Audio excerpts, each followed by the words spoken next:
फैयाज प्रेम जी है, इसके पास zinc phosphorus कैसे आया? इतनी तादाद में कहां से इसको मिल गया सर? ये बिल्कुल वही नहीं हुआ जैसे वो डॉक्टरों का जिहाद था सर, अल फलाह यूनिवर्सिटी वाले, उनके पास अमोनियम नाइट्रेट इतना ज्यादा आ गया था, वो भी उन्होंने इकट्ठा किया। इसके पीछे भी तो कोई ना कोई लोग होंगे ना जिन्होंने इसको ये सारा केमिकल ला कर दिया और एक नया तरीका सुझाया कि तुम कैप्सूल बेचो इसके बना बनाकर। बिल्कुल सही कहा आपने, क्योंकि ये कैप्सूल जो था, इसका भी जो मेडिसिन थी, ये भी कंट्रोल थी और अमोनियम नाइट्रेट भी कंट्रोल आइटम थी, जिसपे गवर्नमेंटल कंट्रोल था। दोनों पे गवर्नमेंटल कंट्रोल था, लेकिन दोनों चरमपंथियों के पास, अपराधियों के पास पहुंचे और उसका प्रयोग दोनों ने करने में किसी हद तक सफल भी हुए। ये बहुत ही चिंता का विषय है। कंट्रोल्ड आइटम से गवर्नमेंट कंट्रोल में होना चाहिए था, चाहे वो अमोनियम नाइट्रेट हो या जिंक फॉस्फाइड हो। लेकिन अगर गवर्नमेंटल कंट्रोल के बाहर गए तो बहुत ज्यादा चिंता की बात है और गवर्नमेंट को, पुलिस को इस चीज के जो लूपहोल्स है उसको प्लग इन करना होगा। ये सब चौंकाने वाला तो मुंबई का किस्सा आया है। 14,900 ये कैप्सूल इनके पास से मिले हैं। तो खैर, कैप्सूल मिलना तो कोई बड़ी चीज है नहीं, लेकिन कैप्सूल के अंदर इन्होंने भरा क्या है, ये शातिर दिमाग को दिखाता है। इसके अंदर इन्होंने भरा था जिंक फॉस्फेट, और जिंक फॉस्फेट का होता है ये 1 ग्राम, इन्होंने एक एक कैप्सूल में 1 ग्राम, वैसे तो कहेंगे क्या होता है, लेकिन 1 ग्राम कैप्सूल में अगर है तो इसकी मारक क्षमता होती है। और ये था क्या? Zinc phosphide. और जिंक फॉस्फाइड के 30,000 कैप्सूल इन्होंने तैयार किए थे। और जिंक फॉस्फाइड वो चूहा मारने का एक घातक जहर है कि 1 ग्राम एक इंसान को मारने के लिए काफी होता है। अब इन्होंने 1-2 को खिलाया भी, उनको एकदम से उल्टी होने लगी, क्योंकि होता यह है कि जब ये बॉडी में जाता है तो जो एसिड होता है और जो बॉडी के फ्लूइड के होते हैं उससे मिल करके ये फॉस्फीन नाम की एक गैस पैदा करता है, जो कि अत्यंत जहरीली होती है, रेस्पिरेटरी सिस्टम को ब्लॉक करती है और इसके बड़े घातक परिणाम होते हैं। किडनीज वगैरह को ये बिल्कुल फेल करने लगती है। लेकिन ये अच्छा हुआ कि जिनको खिलाया था उनको जब उल्टी वगैरह हुई, तुरंत उनको अस्पताल भेजा गया और कोई जनहानि नहीं हुई। ये फैयाज प्रेम जी जो था, ये गिरफ्तार हो गया है। जे और भाईखला में इनका ऑपरेशन था। पुणे के रहने वाले थे। अब पुणे के रहने वाले थे, लेकिन ये कहां कहां भ्रमण करके आए, ईरान और इराक ये भ्रमण करके आए थे। अब ये क्या सीख के आए थे इराक और ईरान से? ये केमिकल जो इनके पास से मिला, ये कैसे आ गया? और ये केमिकल कुछ सामान्य नहीं है। इसको रखने का लाइसेंस होता है, गवर्नमेंट लाइसेंस देती है। इसके रख रखाव के भंडारण का इसमें रिकॉर्ड रखा जाता है, स्टोरेज होती है। और अगर जेल नहीं करेंगे ये तो इसमें जेल भी हो सकती है। और जो इन्होंने कृत्य किया है, हत्या करने के प्रयास पे इनका मुकदमा भी लग गया है। लेकिन अंजू जी, इतना ही पर्याप्त नहीं है। अगर इनकी गतिविधियां आप देखें, माना मुहर्रम है, आपके पहला डायमेंशन है शिया सुन्नी है, शिया सुन्नी का है, या आपने किसी चाल के चलते 10-20 लोगों की हत्या कर दी, उसमें सफल हो जाते, जिसमें सफल नहीं हुए, तो आरोप किस पे लगता? शिया सुन्नी पे तो लगता नहीं।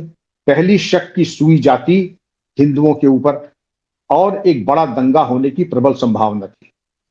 और दंगा जब होता तो उसमें दोनों तरफ से लोग मारे जाते। तो ये तो अच्छा हुआ मुंबई पुलिस ने बड़े वक्त रहते इनको गिरफ्तार कर लिया और इनके पास से 50 किलो जिंक फॉस्फाइड बरामद हुआ। 30,000 कैप्सूल और 14,900 तो ये लेके चल ही रहे थे लोगों को खिलाने की नीयत से। अब क्या इनका मकसद था? कितने लोगों को ये मारना चाहते थे? ये चीज विचारणीय है। लेकिन ये केमिकल जो कि कंट्रोल्ड आइटम है, लाइसेंस से मिलता है, ये इनके हाथ में इतना ज्यादा आया कैसे? आया तो उसकी सप्लाई चेन को पुलिस को देखना होगा किसने दिया, और इनकी गहराई से फैयाज मियां की पूछताछ होनी चाहिए कि आपका मकसद क्या था, आपका अभिप्राय क्या था, यहां आकर के आप किसका कत्ल करना चाहते थे और उससे करके आपको क्या फायदा मिलता है? क्योंकि ये जो जहर है ये बड़ा पोटेंट है। चूहा मारने की ये जो दवा है जिंक फॉस्फाइड, ये बहुत ही पोटेंट रैट किलर केमिकल माना जाता है। और ये 1 ग्राम में जब आपने देखा किसी ने कंज्यूम कर लिया तो उसकी हालत खराब हो गई। अब सवाल ये उठता है कि इस बार एक तो ये घटना हुई, घटना नंबर 1 उज्जैन की है। उज्जैन में जिस तरीके से टाटा मैजिक को लटका करके और उसमें आग लगा के, पटाखा लगा के क्रेन पे, और जो इन्होंने घोड़ा प्रदर्शन किया, AK-47 के मॉडल लेके, डमी लेकर के घूम रहे थे। आप क्या दिखाना चाहते थे? किसको आतंकित कर रहे थे? और ले मैं आ गया, इसका क्या मतलब है? आप किसको धमका रहे हैं कि ले मैं आ गया? कौन आ गया? कैसे आ गया? और ये जो मैंने पहले कभी आपसे पूछा था कि आखिर उस टाटा मैजिक जिसकी आपने आगजनी और पटाखे लगा करके आपने ब्लास्ट कर दिया था, उसकी छत पे चढ़ के लोग लाल झंडे में क्या लिख के चले थे? लोगों ने, किसी ने बताया कि उसमें लिखा था, ये जो कलमा है वो लाल झंडे पे लिखा था। लेकिन ये जो कहते लो मैं आ गया, जाहिर है किसी अपने बड़ों से तो कहेंगे नहीं कि उसको तो लो मैं आ गया, तब तो कहते जी मैं हाजिर हूं। लो मैं आ गया इसका मतलब आप अपने किसी छोटे से कह रहे हो और हीनत्व की भावना दिखाते हुए उसको नीचा दिखाने से। लो आ गए, तुम्हारी औकात क्या है? कौड़ी के तीन नशेड़ी, तुम आ गए और कबाड़िया तुमने एक टाटा मैजिक जो है जला दी, तुम समझ रहे कि तुमने बड़ा कद्दू में तीर चला लिया। तुम्हारी यही औकात है कि कबाड़ी की गाड़ी लाके तुम जला दो और लोगों में दहशत का वातावरण तुम फैलाओ। इसके पहले भी हम लोगों ने देखा था कि ऐसे मौके पर अक्सर लोग क्या करते थे, जो मनबड़ होते थे, कि सड़क के बीच चौराहे पे चलती फिरती सड़क पर जिसमें हजारों लोग चल रहे हैं महानगर में, ला करके 2 मुर्गे काट दी। इसमें कौन सी बहादुरी है भाई? मुर्गा बेजबान जानवर, तुम्हें अगर हलाल करना था तो अपने घर में करते। सरे बाजार चौराहे पे करके तुम क्या दिखाना चाहते हो? जैनियों को, शाकाहारियों को तुम कौन सा आतंक फैला रहे हो? अगला यही समझेगा तुम सिर पेरे हो, बिल्कुल हो, दिमाग तुम्हारा खारिज है और तुम्हारे दिमाग का इलाज होना चाहिए।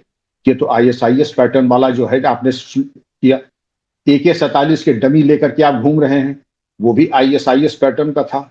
लो मैं आ गया और लाल झंडे कल में, क्योंकि आईएसआईएस का पैटर्न होता है कि अपने हत्याकांड में और अपने जो कृत्य होते हैं उसमें कलर का बड़ा अच्छा इस्तेमाल करते हैं। जो कि कलर का ये आपने देखा, जिनका कत्ल करते हैं उनको अलग रंग के कपड़े पहनाते हैं, जो कत्ल करने वाले होते हैं उनके कपड़े अलग रंग के होते हैं। और जिस तरीके से करते हैं, धीमे धीमे एक बैकग्राउंड म्यूजिक लगा करके, वो भगवान न करे किसी को दोबारा देखना पड़े, लेकिन वो विभत्स चित्रण इसीलिए करते हैं कि जिसका जनमानस में भय और आतंक व्याप्त हो जाए।